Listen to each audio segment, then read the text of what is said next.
उत्तराधिकारी। बहुत समय पहले की बात है।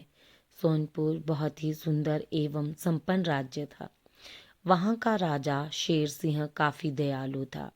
वह बहुत ही समझदार और बुद्धिमान राजा था। उसका बहुत बड़ा साम्राज्य था।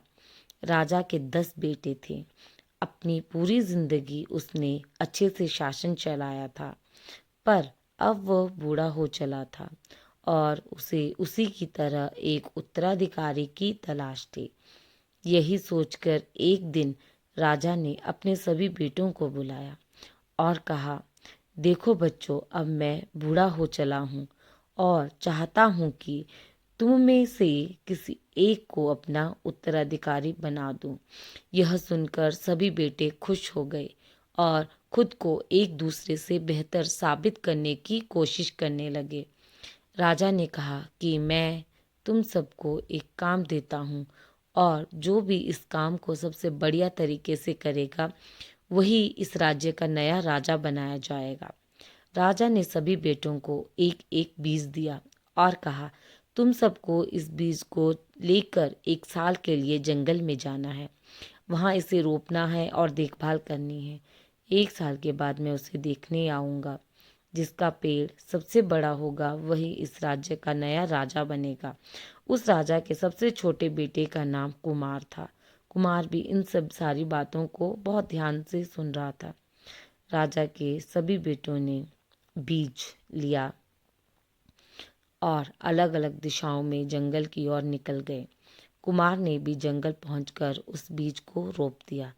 बहुत अच्छी तरह उस बीज को रोपने, उसमें पानी देने और खाद देने पर भी कुछ समय बाद कुमार का वह पौधा मर गया।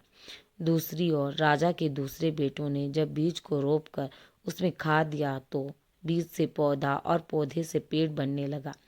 साल भर बाद आज फैसले का दिन आया। राजा जंगल में निरीक्षण करने पहुंचा। एक एक करके राजा ने सभी बेटों के लगाए गए पेड़ों को देखा। एक से एक बढ़कर सुंदर और मजबूत पेड़ उन स्थानों पर नजर आ रहे थे, लेकिन कुमार का स्थान खाली था।